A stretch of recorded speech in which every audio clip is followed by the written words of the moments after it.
Summer vacation కి best place ఏంటని ఈ జనరేషన్ కిడ్స్ అడిగితే వాళ్ళు ఊటీయో, కొడైకెనాలో, సిమ్లావో ఇలా వాళ్ళకి నచ్చిన పేర్లు వాళ్ళు చెప్తారు. అదే ఒక్కసారి 90s కిడ్స్ ని అడిగి చూడండి, అందరూ కామన్ గా చెప్పే ఒక ప్లేస్ ఉంది, అదే అమ్మమ్మ గారిల్లు. ఆ పేరే ఓ ఎమోషన్. ఇప్పుడున్న బిజీ లైఫ్స్ లో కనీసం మన పేరెంట్స్ తో మనస్ఫూర్తిగా మాట్లాడాలన్నా క్యాలెండర్ లో మారే వీకెండ్ డేట్ కోసం ఎదురు చూడాల్సిందే. ఎమోషన్స్ ని ఇంటర్నెట్ లో, రిలేషన్స్ ని సోషల్ మీడియాలో వెతుక్కునే ఈ జనరేషన్ కిడ్స్ కేం తెలుసు, అమ్మమ్మ ఇంట్లో గడిపే ఆ ఒక్క రోజు చాలు 100 ఏళ్లకి కావలసిన జ్ఞాపకాలని ఇవ్వగలదని.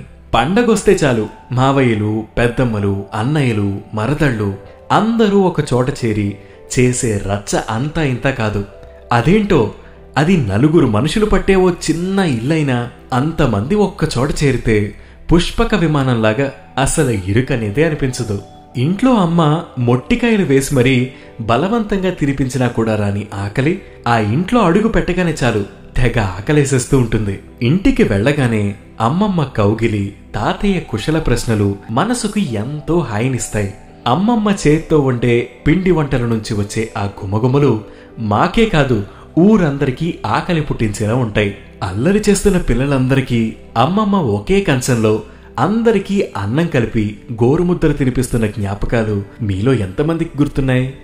కాలక్షేపానికి పిల్లలందరూ కూర్చుని ఆడుకునే ఆటలు ఒక గదిలో, వంటలు చేస్తూ అమ్మమ్మతో పెదనాన్నల గురించి నేరాలు చెప్పే పెద్దమ్మల గుసగుసలు ఇంకో గదిలో, ప్రపంచ రాజకీయాల నుంచి గల్లీ రాజకీయాల వరకు అనవసరమైన విషయాలన్నీ అరుస్తూ చెప్పుకునే మావయ్యలు, పెదనాన్నలు, తాతయ్య ముచ్చట్లు మరో గదిలో, అల్లుడికి మర్యాదలు, తక్కువైతే అలకలు, సమర్థింపులు ఎంత బావుండేవో కదా.